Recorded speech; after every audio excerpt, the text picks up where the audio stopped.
नमस्ते, आप सभी का स्वागत है मेरे चैनल में चिराग एस्ट्रोलॉजी। और हम बात कर रहे हैं जनवरी महीना कैसा रहेगा। तो ये जो महीना है उसमें जो ग्रहों की स्थिति है, लास्ट डेट जो है मंथ की 31 जनवरी, उसका ये चार्ट है। और उसके हिसाब से केतु आपके कन्या लग्न और राशि के लिए हम बात कर रहे हैं। लग्न को ज़्यादा इंपॉर्टेंस देंगे। केतु आपके फर्स्ट हाउस में है, जो कि पूरा महीना यहीं पर रहेगा, इवन पूरा साल रहने वाला है। उसका अलग से वीडियो मैंने दिया है। शुक्र बुध मंगल, तो शुक्र बुध जो है वो यहाँ पर रहेंगे वृश्चिक में शुरू में, फिर यहाँ ट्रांजिट कर रहे हैं। मंगल जो है वो यहाँ पर है अभी और रहेंगे। फिर सूर्य जो है मिड ऑफ मंथ से 15 जनवरी को ट्रांजिट कर रहे हैं मकर में, धनु से, मकर संक्रांत के दिन। और आपका शनि तो वहीं पर बैठा हुआ है छठे भाव में अपने घर में, राहु सप्तम भाव में है, गुरु अष्टम भाव में है मेष में। तो ये पूरे महीने में जो ग्रहों की स्थिति बन के जो इफेक्ट मिलेगा पूरा, तो वो ये है कि आपको सबसे पहले तो केतु और राहु का इफेक्ट समझना पड़ेगा। वो अब आपके लिए बहुत इंपॉर्टेंट लेवल पे पहुंचे, क्योंकि वो डिग्री वाइज अभी इंक्रीज होते हुए अपने इफेक्ट्स देने के लिए स्ट्रांग हो रहे हैं। तो आपका केतु फर्स्ट हाउस में है। आपका माइंड जो है अब जनवरी में थोड़ा चेंज होना शुरू होगा, आपके विचारों में बदलाव आएगा। अब आपका ये केतु आपको कुछ नए विचारों की तरफ ले जाएगा, नए इल्यूशन की तरफ ले जाएगा। आपको लगेगा कि यही सत्य है। और ये जनवरी उसका बेस बनेगा थ्रू आउट द ईयर में। जैसे जैसे जनवरी फरवरी चलता जाएगा, केतु यहाँ से शुरुआत स्ट्रांग वे में करेगा आपके डायरेक्शंस चेंज करने की, थॉट लेवल पे। आपको लगेगा कि कोई आपको बड़ी बात करेंगे तो आपको सही लगेगी कि अरे हाँ, कोई इन्वेस्टमेंट के लिए प्लान करेंगे तो आपको वो अच्छा लगेगा। जहां आपको समझ नहीं है वो सारी चीजें आपको अच्छी लगेगी, और वही रीजन होगा आपके चेंज ऑफ थॉट प्रोसेस की वजह से आप फिर आगे चल के उसमें गलत निर्णय लेंगे और फिर आप फंसेंगे। तो थोड़ा ध्यान रखिएगा, केतु की वजह से आपको ये डिस्टरबेंस आ सकते हैं और उसकी शुरुआत जनवरी में हो सकती है। राहु आपका सप्तम भाव में है। सातवां जो स्थान है वो आपका लाइफ पार्टनर, बिजनेस पार्टनर का है। तो वहां पर आपको प्रॉब्लम्स आ सकती हैं बिकॉज ऑफ राहु कॉम्बिनेशन। अगर आपके पर्सनल चार्ट में भी ऐसे कॉम्बिनेशन, सपोज यहाँ पर मीन में गुरु है और राहु उसी स्थान में सप्तम भाव में है, आया है, तो वो कॉम्बिनेशन नहीं सही है। तो उसी तरह सूर्य राहु, मंगल राहु, ये कॉम्बिनेशंस अच्छे नहीं होते हैं, तो इफेक्ट्स आपको वहां नेगेटिव मिल सकते हैं। तो यहाँ डरना नहीं है, समझना है कि आपको नई पार्टनरशिप जनवरी में नहीं करनी चाहिए। इवन आपको अगर, देखिए राहु तो यहाँ पूरा 1.5 साल रहने वाला है, तो उसका मैंने डिटेल वीडियो दिया है, अगर आपने नहीं देखा है तो वो देखिएगा। राहु यहाँ थ्रू आउट रहने वाला है, लेकिन यहाँ पर शुरुआत उसके इफेक्ट की यहाँ से शुरू होगी जनवरी से। तो जनवरी में आपके पार्टनर्स, आपके साथ जो लोग जुड़ेंगे उनके साथ जरा क्लैरिटी रखिएगा, या फिर पार्टनरशिप कीजिए हिम्मत, तो वो बेटर रहेगा। लाइफ पार्टनर के साथ अगर कुछ प्रॉब्लम्स है तो हर्डल्स आ सकते हैं, डिस्टेंस बढ़ सकता है, डिस्टरबेंस बढ़ सकता है, और दूर जाना पॉसिबल बन सकता है। तो थोड़ा वो ध्यान रख के चलिएगा। दूर जाने का मतलब ये भी है कि दोनों के जॉब अलग अलग सिटी में है, अलग अलग कंट्री में है, तो पॉसिबल है कि दूर जाना पड़े, या फिर पढ़ाई या कुछ और रीजन से, फैमिली की वजह से, अब वो कोई भी रीजन से। बट डिपेंड करेगा पर्सनल चार्ट पे भी कि आपकी दशाएं कैसी, अच्छी बुरी चल रही है, तो उस इफेक्ट का वहां पर एक असर दिखेगा कि भाई आपकी दशा है अगर नेगेटिव है तो नेगेटिव वे में जाना होगा, पॉजिटिव है तो पॉजिटिव वे में। बट डिस्टर्बेंस बढ़ेगा, डिस्टेंस बढ़ेगा। जो अभी स्मूथ चल रहा है उसमें अब शुरुआतें होने वाली है जनवरी में।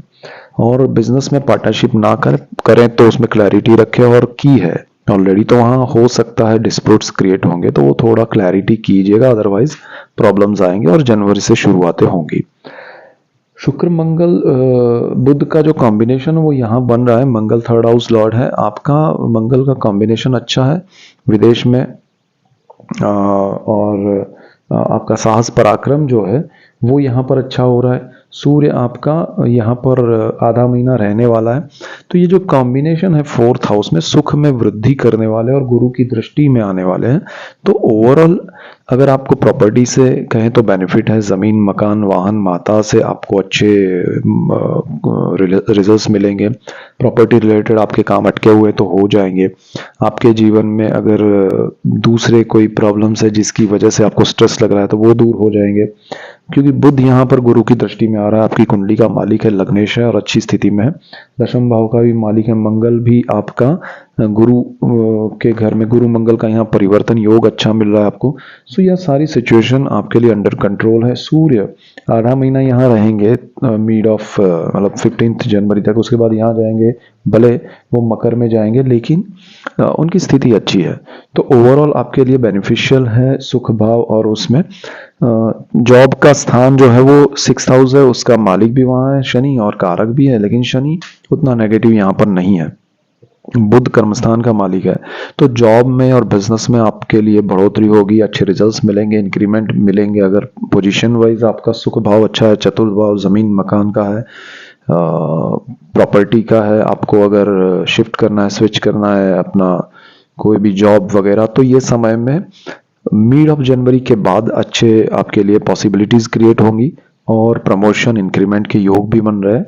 तो जनवरी में आपको उस मामले में बेनिफिशियल योग बन रहे हैं कि भाई आपका कर्मस्थान स्ट्रांग बन रहा है, आपका जॉब का स्थान ऑलरेडी स्ट्रांग है, और आपका हो सकता है आपकी जगह, आपकी प्लेस चेंज हो, आपकी जॉब करने की जो स्थान है, जगह है, वो थोड़ा चेंज हो सकती है, और 300 किलोमीटर्स के रेडियस में शिफ्टिंग हो सकता है।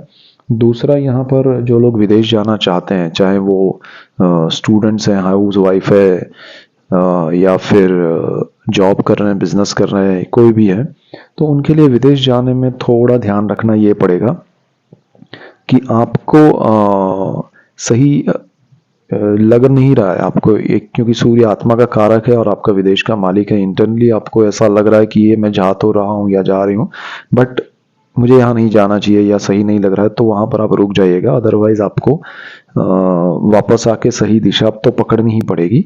तो थोड़ा रुक के चलिए, क्या इंडिकेशंस मिल रहे हैं वो देखिए, उसके बाद आगे बढ़िएगा तो अच्छा रहेगा। दूसरी चीज, यहाँ पर स्टूडेंट्स के लिए अच्छा योग ये बन रहा है कि आपके रिजल्ट्स अच्छे आएंगे, हार्डवर्क होगा तो अच्छे रिजल्ट्स मिलेंगे। और अगर आप थोड़ा फोकस करेंगे कि भाई ये मुझे इसी फील्ड में जाना है, तो उसका रिसर्च करेंगे, फिर आप उसमें जाएंगे। किसी के कहने से या किसी के दिखावे में आके जाएंगे तो परेशान होके वापस आना पड़ेगा, और जनवरी में ये सारी चीजें आपको थोड़ा परेशान कर सकती है। तो थोड़ा ध्यान रख के चलेंगे तो वही चीज आपके लिए बेनिफिशियल हो सकती है, आपका समय बचेगा और आपकी सही दिशा हो जाएगी।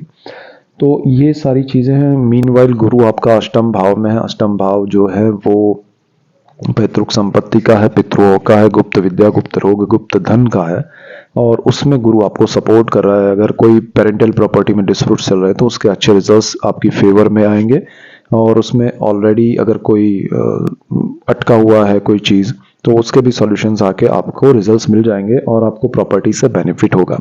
आपने कोई पुरानी प्रॉपर्टी ली है उसमें भी आपको बेनिफिट होगा। गुप्त धन और गुप्त विद्या में अगर आपको कहें तो आपको अकल्ट और एस्ट्रोलॉजी और मंत्र तंत्र यंत्र शास्त्र में थोड़ा इंटरेस्ट आएगा, बट उसमें ज़्यादा आपको मज़ा नहीं आएगा। बस थोड़ा बहुत उसमें आप जाएंगे, एक कुछ चीज़ें समझेंगे, फिर वापस भी आ जाएंगे। लेकिन जुपिटर का ये ट्रांजिट 1 मई को होने वाला है, तो उससे पहले ये स्थिति बनी रहेगी कि आपको उसमें इंटरेस्ट रहे।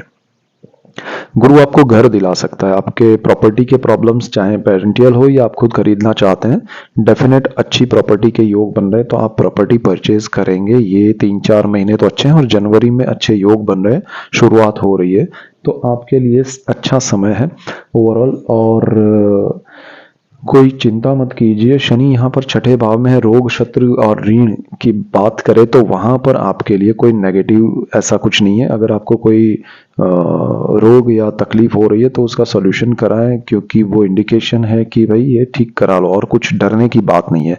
सो ये मेन पॉइंट्स से और ऐसे डिटेल्ड वीडियोस मैं लेके आ रहा हूँ आपके लिए। आप इसीलिए आप मेरा चैनल चिराग एस्ट्रोलॉजी लाइक कीजिए, शेयर कीजिए, सब्सक्राइब कीजिए, जिससे आपको लाभ हो, और आपको लाभ होगा तो मुझे खुशी होगी। So that's it for today. Keep watching Chirag astrology. Thank you for watching. God bless you and goodbye. Thank you.